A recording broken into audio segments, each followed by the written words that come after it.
These videos are based on real events, experiences, and accounts. However, all names, locations, and identifying details have been deliberately changed to protect the privacy and safety of those involved. Viewer discretion is advised.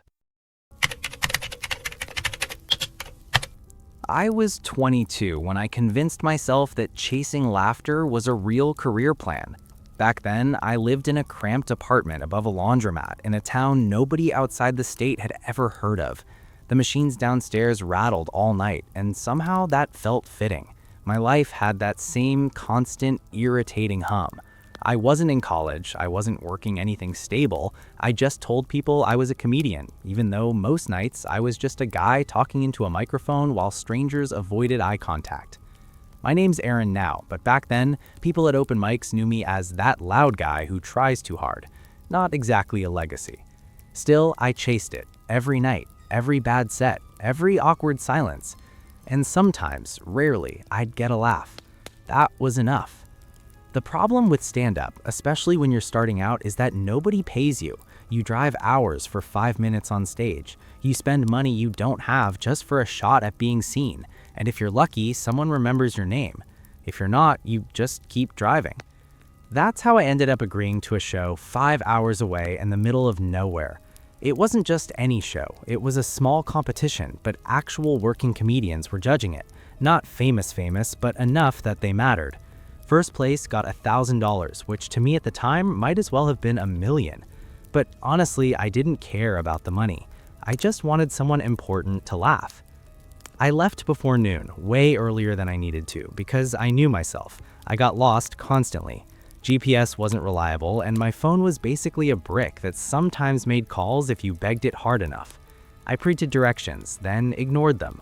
Somewhere along the way, I took a wrong turn, then another, and another.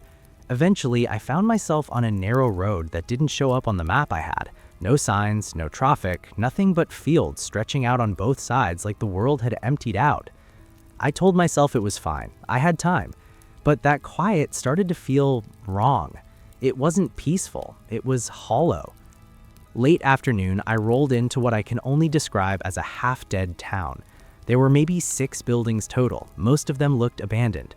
The only place with any life was a gas station that seemed like it had been standing out of pure stubbornness. A few people stood outside. They didn't look like they were chatting or waiting for anything, just standing there, watching. I pulled in anyway, because my tank was running low. The second I stepped out, I felt it, that shift in the air when you know you're not welcome somewhere. I nodded at one of them and asked if I was on the right road. The guy didn't answer at first. He just stared at me like I'd interrupted something important by existing. Then he pointed down the road and muttered something about staying straight until I hit a turn. Another guy laughed under his breath, but not in a friendly way. It felt like I'd walked into the punchline of a joke I didn't understand. I thanked them anyway. None of them responded. While I was pumping gas, I noticed they hadn't moved. All 4 of them were still standing there, staring at me. Not talking, not blinking much either, it felt like, just staring. It got under my skin more than I want to admit. I finished up faster than I needed to and got back in my car. As I pulled away, I checked my mirror. They were still watching. I told myself I was being dramatic. People are weird. Small towns are weird. That's all it was. So I drove. The road stretched on longer than it should have. The sun started dropping, turning everything that dull orange that makes shadows feel heavier. Trees replaced the open fields, thick and close to the road, like they were leaning in.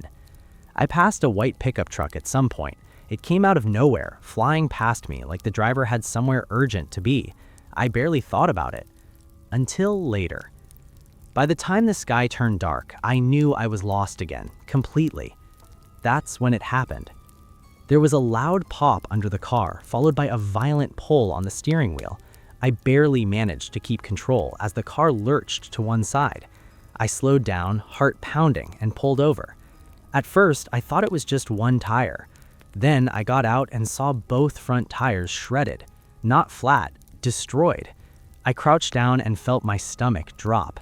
Nails, multiple, driven clean through the rubber like someone had carefully placed them. I stood there for a moment, just staring, trying to make sense of it. Then the silence crept back in. No cars, no wind, no sound at all. I grabbed my phone and tried calling for help. No signal. I walked a few steps down the road, holding the phone up like that would magically fix it. Nothing. I got back in the car and locked the doors. At that point, I still wasn't scared, just frustrated, angry even. I was going to miss the show. That's what I cared about, not where I was, not how the tires got like that, not the fact that I hadn't seen another car in over an hour, just the stupid show. I called a friend and gave him whatever details I could. He said he'd try to figure out where I was and call me back. Then I waited. That's when I saw the headlights. Far behind me at first, just two distant points of light. Relief hit me instantly. Finally, someone who could help me. But the car didn't come closer. It just stopped. Far enough that I couldn't see what it was, close enough that the lights were blinding in my mirror. I waited. 5 minutes passed. 10. The car didn't move. And slowly, that relief turned into something else. Because the longer those headlights stayed there, the more it felt like they weren't there to help me. They were just watching. And then, very slowly, they started moving closer.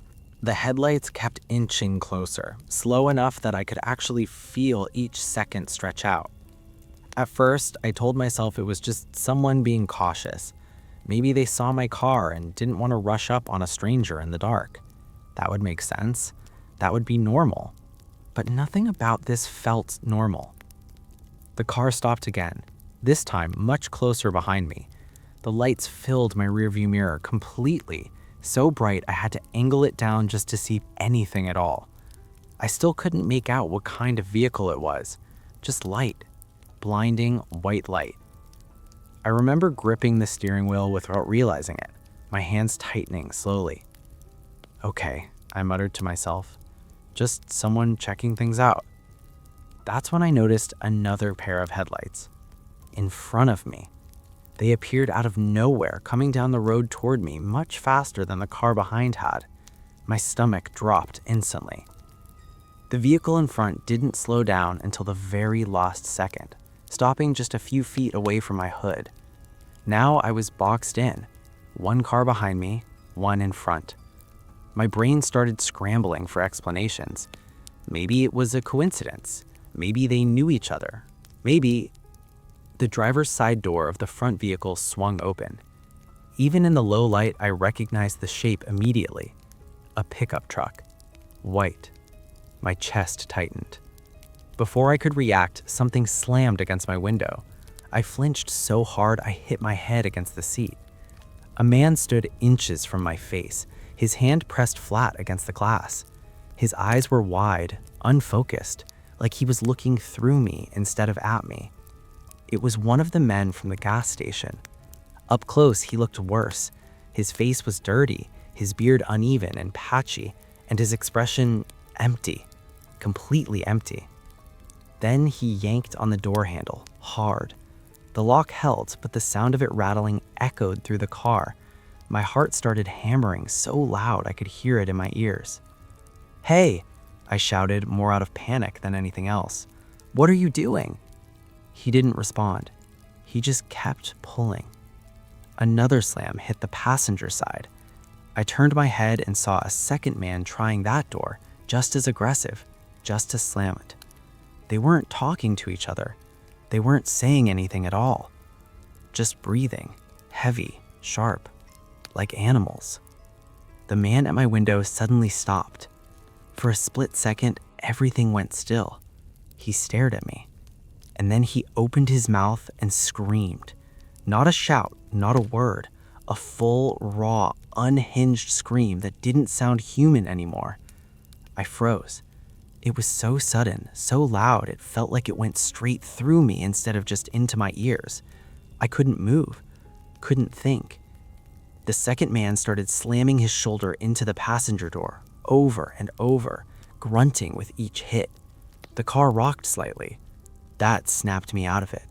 I didn't think, I just acted. I unlocked the door and shoved it open as hard as I could. The man wasn't expecting it. The door caught him in the chest and knocked him backward. He stumbled, falling to the ground with a dull thud. I ran. Not into the open road, into the trees. The darkness swallowed me almost immediately. Branches scratched at my face and arms, but I didn't stop. I just kept moving until my foot caught on something and I dropped hard to the ground. For a split second, I considered getting up and running deeper, but something in my head told me not to. So I stayed down, flat against the cold ground, barely breathing. Seconds later, I heard them. Footsteps crashing into the woods. More than one. They ran past me. Close. Too close. I could hear them breathing, hear their shoes tearing through leaves and snapping branches. One of them let out another scream, shorter this time, like frustration. They kept going, deeper into the trees. I waited. I don't know how long. It felt like forever, but it couldn't have been more than a minute. When I was sure they were gone, I slowly pushed myself up. Every instinct told me to run the other direction, but my car was still there. My phone, my bag. I forced myself back toward the road. Each step felt heavier than the last. My ears strained for any sound behind me, expecting them to crash back at any second. But the woods stayed quiet. When I reached my car, both vehicles were still there. Engines running, doors open. Empty. I didn't waste time trying to understand it. I grabbed my bag and my phone from the seat and took off down the road, staying low, moving as fast as I could without making too much noise. I didn't look back. Not once. After what felt like miles, I saw headlights approaching in the distance. This time I hesitated. My body locked up again, unsure if I was about to run into the same nightmare all over. But I didn't have a choice. I stepped into the road and waved my arms. The car slowed, then stopped. A woman leaned over from the driver's seat, her expression shifting instantly from confusion to concern when she saw me. "Are you okay?" she asked. I didn't realize I was shaking until that moment. I think so," I managed. She unlocked the door without hesitation. "Get in." I didn't argue. The warmth of the car hit me like a wave. I sat there, trying to catch my breath, trying to find words that made sense. She called the police. I told them everything about the town, the gas station, the tires, the men. They listened, nodded, took notes. But I could tell they didn't really believe me. When they checked my car later, they found the damage, the nails in the tires, a few dents in the doors. But no people, no other vehicles, no proof of anything beyond a broken down car and a guy who looked like he'd run through the woods half his life. I even ended up getting tickets for the condition of my car. That part almost felt like a joke. Almost. I never found out who those men were, or why they chose me. But sometimes, late at night, I think about that moment when those headlights first appeared behind me, how I felt relieved, safe, and how quickly that feeling turned into something else entirely. Something I can still feel, even now. That quiet realization that the worst thing you can see in the middle of nowhere is someone who's been waiting for you. If you had asked me a year ago to go on a spontaneous road trip across the country, I would have laughed and said no before you even finished the sentence. I'm the kind of person who plans everything. I like knowing where I'm going, where I'm sleeping, what I'm eating, and exactly how things are going to play out. Uncertainty makes my skin crawl. It always has. So the fact that I said yes to that trip still doesn't make sense to me. Maybe it was the breakup. 5 years with someone, and then suddenly it's over. No clean ending, no sense of closure. Just a mess of arguments, silence, and things left unsaid. It leaves a kind of emptiness that makes you want to do something reckless just to feel like you're moving forward. That's where Leela came in. She had just gone through a breakup of her own, almost identical timing. We leaned on each other a lot during those first couple of weeks. Late night calls, random drives, sitting in silence without needing to explain anything. It helped. Then there was Danny. Danny was different from both of us. She didn't plan anything. She just existed in the moment, like the world would always catch her if she fell. She had been traveling non-stop for the past year, bouncing from place to place, sending us photos of mountains, deserts, and tiny towns we'd never heard of. One night, she called and said, "I'm doing a cross-country run. You two should come." Normally, I would have said no. But that night, sitting in my apartment, surrounded by memories I didn't want anymore, it sounded like an escape. So I said yes. The first day was uncomfortable for me. No real plan, just a rough route and a vague idea of where we'd stop. Danny drove like she always knew where she was going, even when she clearly didn't. Leela loved it immediately. I tried to. By the second or third day, something shifted. Maybe I just got used to the uncertainty, or maybe I was too distracted by everything we were seeing.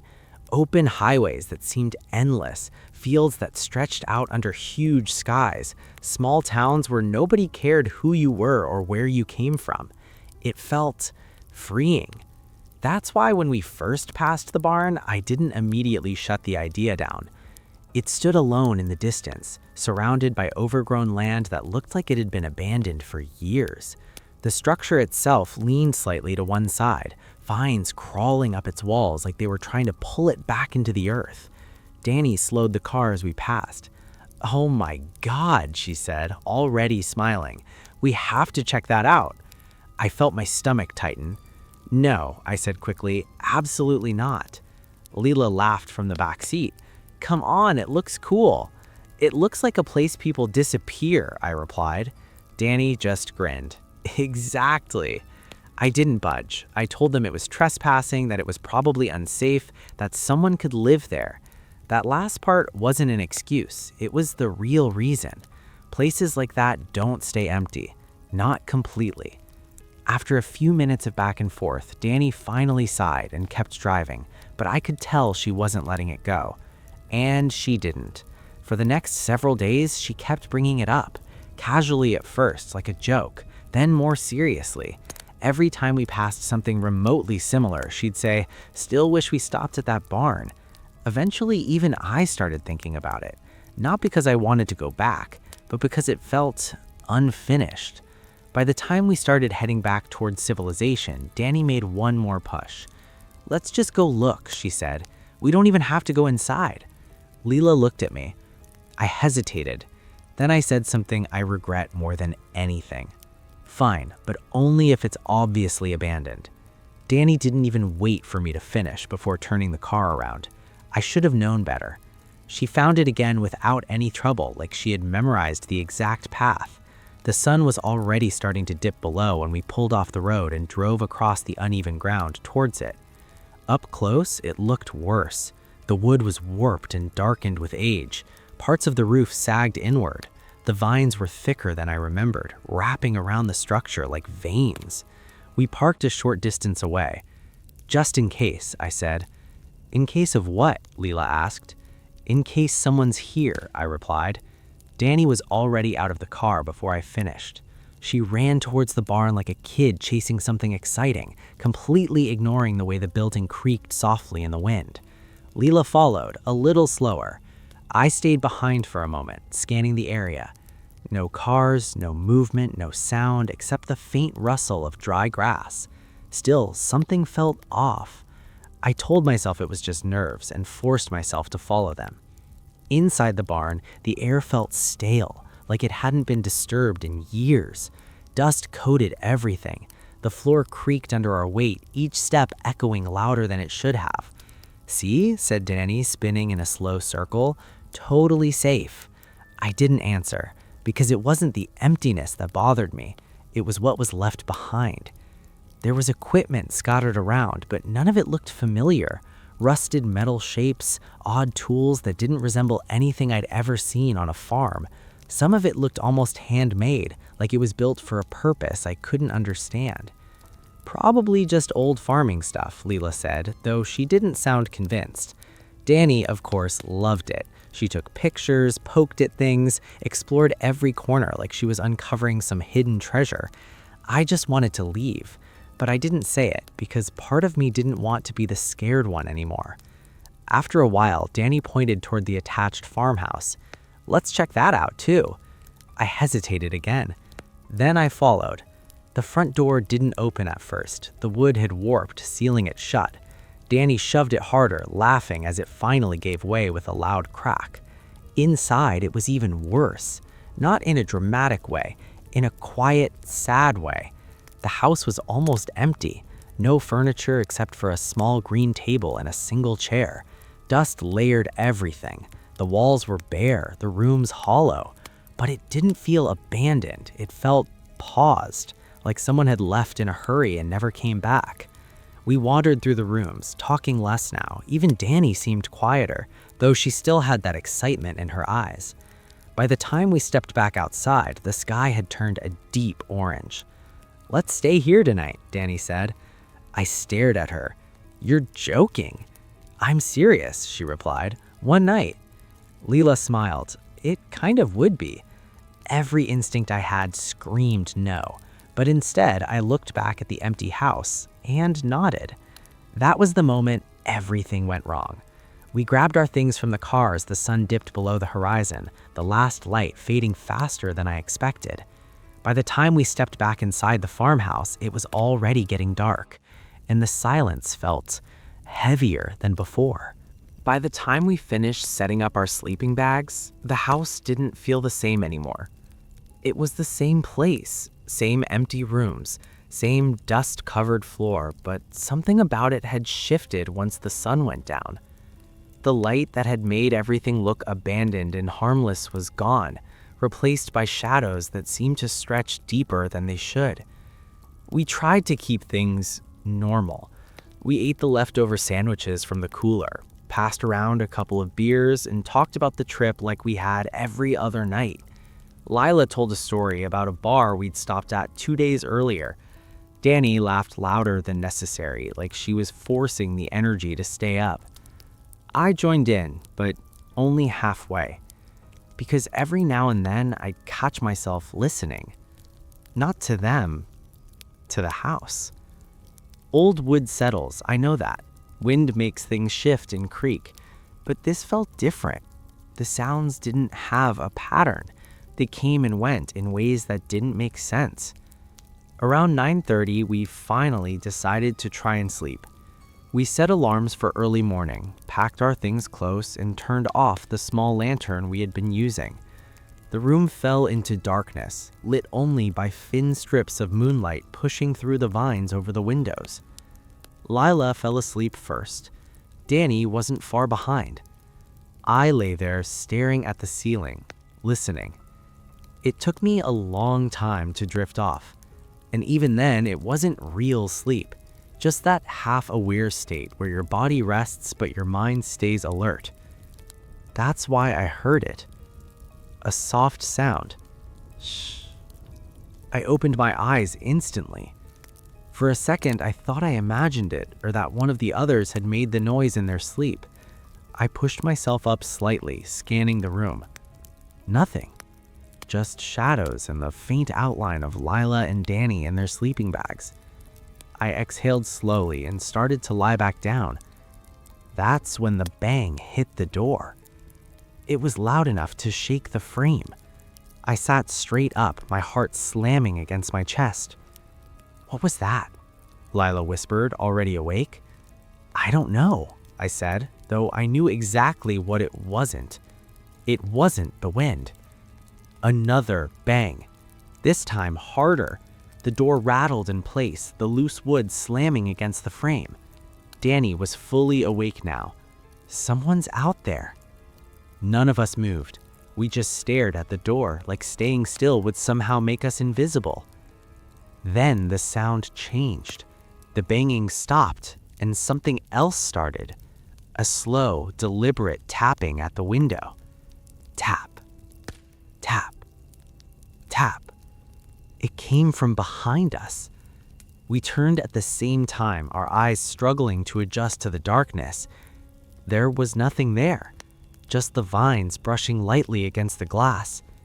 Except they weren't moving. The air was still. The tapping continued. Then the door shifted. Not slammed, not forced, just pushed slowly. The broken frame gave way with almost no resistance. The door opened inward, and 3 figures stepped inside. They didn't rush. They didn't speak. They just walked in like they belonged there. 2 men, 1 woman. All thin, too thin. Their clothes hung off of them like they didn't quite fit anymore. Even in the dim light, I could see how pale they were. Lila let out a scream, and instantly one of the men screamed back. Not in anger, not in response. He mirrored her perfectly. Same pitch, same length. It was wrong in a way I can't fully explain. The woman raised her finger to her lips and whispered, "Shh." That same sound I had heard earlier. My stomach dropped. The second man stepped forward and started moving his hands in strange, exaggerated motions, like he was performing for an invisible audience. A mime, that's what it looked like. Except there was nothing playful about it, nothing human. I realized then that each of them was holding something. Masks. They lifted them slowly and put them on. The man who screamed wore something that looked like a crude, handmade mask, jagged and uneven. The second man placed a large box-shaped mask over his head, a solid block that hid everything. The woman's mask was the worst. It was thin and pale with long plastic extensions hanging from the sides like twisted icicles. They stepped closer, and as they did, they started making noise again. Low at first, then louder. Not words, just sounds. The more we panicked, the louder they became, like they were feeding off it. "Stop!" Danny shouted, grabbing my arm. That only made it worse. They screamed again, louder this time, closer. The woman reached out and grabbed my shoulders. Her hands were cold, too cold. I reacted without thinking. I shoved her back as hard as I could. She stumbled and hit the floor. The 2 men froze for a split second, their attention snapping to her. That was enough. "Run!" I shouted. Lila didn't hesitate. She fumbled with something on her keychain and sprayed blindly in front of us, the air filled with a sharp, burning mist. The masked figures recoiled slightly, their movements breaking just enough. We bolted. I felt something grab at my ankle as I ran, fingers tightening for just a second before slipping away. We didn't stop for anything. We burst out of the house and sprinted toward the car, the gravel biting into our feet as we ran. I yanked the door open and threw myself inside, barely waiting for the others before slamming it shut. "Go!" Danny shouted. The engine roared to life. As we pulled away, I looked back. I don't know why. Part of me wishes I hadn't. They were standing in the doorway. All of them. Perfectly still. Watching. Even from that distance, I could feel it. That same empty, hollow attention. They didn't chase us. They didn't move. They just stood there as we drove off into the darkness. We didn't stop driving until the sky started to lighten. No one spoke for a long time. When we finally did, it was fragmented. Half sentences, questions with no answers. We never reported it. What would we even say? That we broke into an abandoned house and got attacked by 3 people wearing masks? It sounded insane even in my own head. But the worst part, the part that still keeps me awake sometimes, is that we had been there for hours before nightfall. We explored everything, the barn, the house, every room. There was no sign of anyone, no food, no footprints, no indication that anyone had been living there. And yet, they knew exactly where we were. They knew we were inside, and they waited until the moment we couldn't see them coming.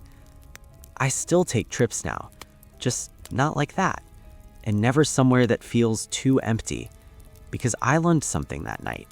Some places don't look dangerous at all, until it's too late. I didn't even want to go on that trip. If I'm being honest, I only said yes because I didn't want to be the only one left out. Ethan had been asking me and my friend Mark for almost 2 years to go hunting with him. He was the kind of guy who knew how to do things, real things. He could start a fire without a lighter, gut a deer without flinching, and somehow sleep on the ground like it was a luxury mattress. Mark and I were not those people. We liked the idea of a hunting trip, sitting around a fire, drinking beer, telling stories. That part sounded great. The hiking, the cold, the actual hunting, not so much. But Ethan kept pushing, and eventually we ran out of excuses. "Just one weekend," he said. "You'll love it." Looking back, I wish I had stuck to saying no. We left early Friday morning, before the sun came up. Ethan's truck was packed with gear, most of which I didn't recognize. He spent the first hour of the drive explaining things to us like we were in some kind of beginner class. "This is how you carry the rifle safely. This is what deer tracks look like. This is how you move quietly through the woods." Mark nodded along like he was actually learning something. I just stared out the window. The further we drove, the less civilization there was. Roads got narrower, houses disappeared. Eventually, it was just trees and mountains stretching out in every direction. We parked near an old logging road and started hiking in. Ethan said it was a couple miles. It felt like 10. By the time we reached the spot he had in mind, my shoulders were aching and my legs were already regretting every step. The area itself was quiet, tucked near a small creek with just enough flat ground to set up camp. "This is perfect," Ethan said, like he had just discovered something. Mark dropped his bag and laughed. "Perfect for you, maybe."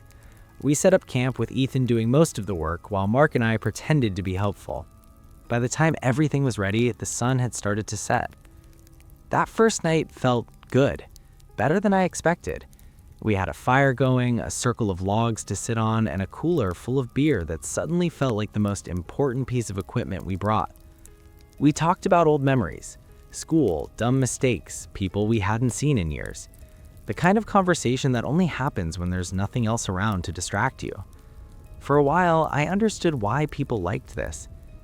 Then the scream came. It cut through everything. Sharp, sudden, distant. All three of us froze. Mark let out a nervous laugh. What the hell was that? Ethan tilted his head, listening. "Fox," he said after a second. "They can sound like that." I wanted to believe him. I really did. Because that sound didn't feel like an animal. It sounded like a person. We sat in silence for a minute, waiting for it to happen again. When it didn't, we slowly started talking again, though quieter this time. Every few seconds, one of us would pause, listening. Then it came back. Closer. This time, there was no mistaking it. It sounded exactly like a woman screaming, long, high-pitched, and then suddenly cut off. Mark stood up, staring into the darkness beyond the firelight. "That's not a fox." Ethan didn't respond right away. "Someone should check that out," Mark said. "That's a bad idea," I replied immediately. "What if someone actually needs help?" I didn't have a good answer for that. Ethan finally spoke.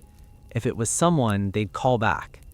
As if on cue, Mark shouted into the woods, "Hey, you okay out there?" We all waited. Nothing. No response. Just silence. Ethan looked uneasy now, which didn't help. "Put the fire out," he said. Mark frowned. Why? "Just do it." There was something in his voice that made us listen. Within seconds, the fire was gone and the woods swallowed us in darkness. We climbed into our tents, rifles close by. I didn't sleep. Every little sound felt amplified. Leaves shifting, branches creaking, the faint movement of the creek nearby.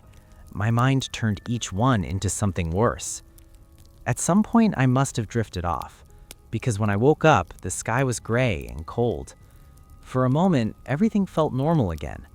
Then I stepped outside. Our camp was off. Not destroyed, just disturbed. The chairs we had set up were knocked over. One of the coolers had been moved. A bag of snacks had been torn open and dragged a few feet away.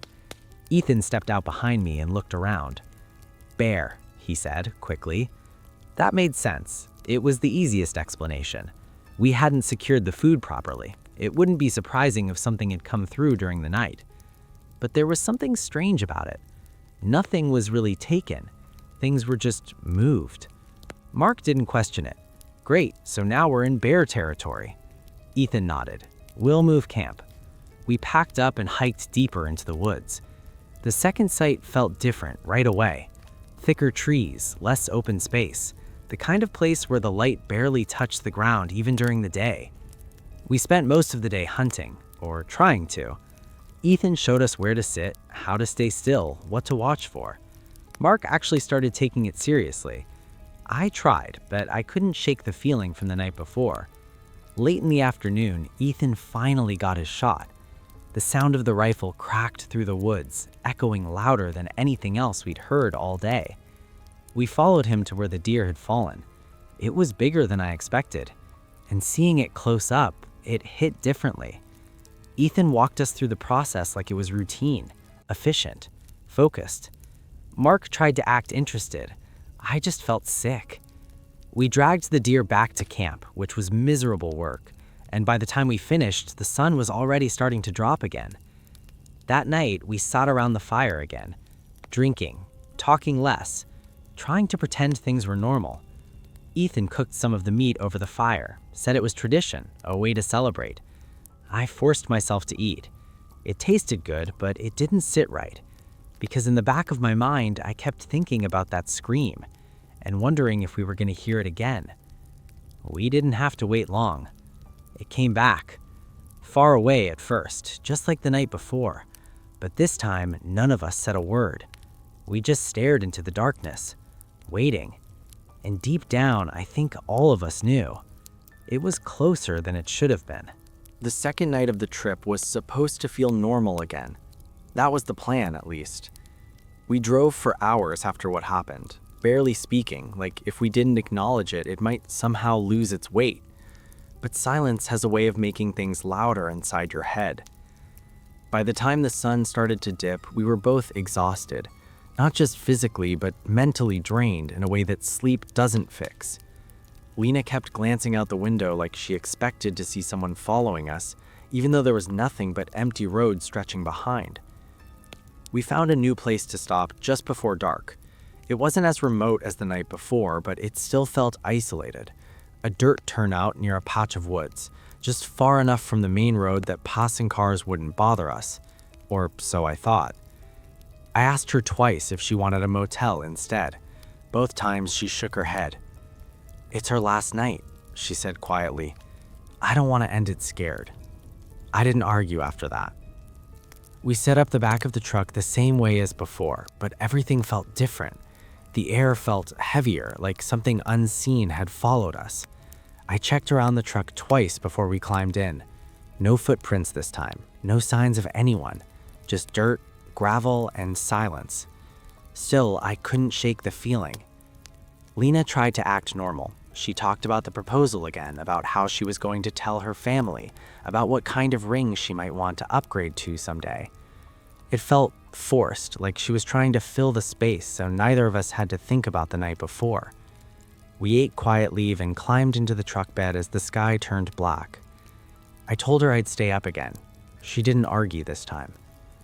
It took longer for her to fall asleep, but eventually her breathing slowed. I stayed still, listening. Every little sound felt amplified.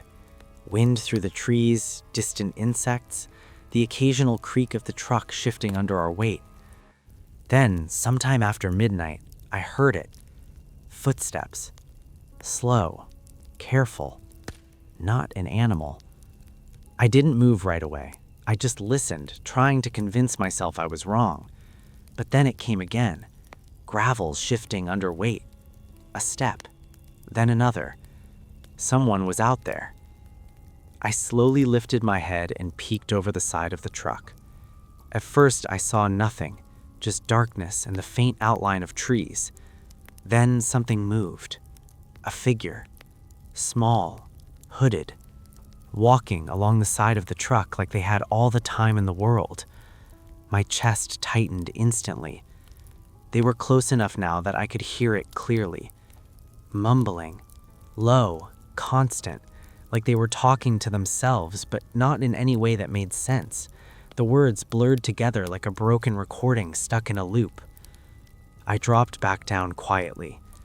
My first instinct was to wake Lena, but I stopped myself. If she panicked, made noise, anything, we could make things worse. I needed a plan. I grabbed my phone and typed quickly, keeping the brightness low. "Someone is outside. Don't make a sound. Take keys. Start the truck when I say." I nudged her gently until her eyes opened. She looked confused at first, then saw my face and froze. I handed her the phone. I watched the moment it clicked. Her expression changed instantly. Fear. Real, immediate fear. She nodded slowly. I passed her the keys and waited. Outside, the footsteps continued, circling, getting closer then farther, like whoever it was studying us, waiting. I took a breath and made the decision. I wasn't going to let them control the situation. I climbed out of the truck in one quick motion, landing on the ground and turning immediately. Nothing. The space around the truck was empty. The footsteps had stopped. For a second, I actually thought they were gone. Then I heard Lena's voice from behind me. "Is everything okay?" That moment of distraction was all it took. Pain exploded through my ankle. I dropped instantly, shouting without meaning to. Something had hit me hard from below, like my leg had been slammed with a metal pipe. I twisted, and that's when I saw her. She crawled out from under the truck. A woman. Thin, pale, wild. Her hood fell back as she moved, and her hair hung in tangled strands around her face.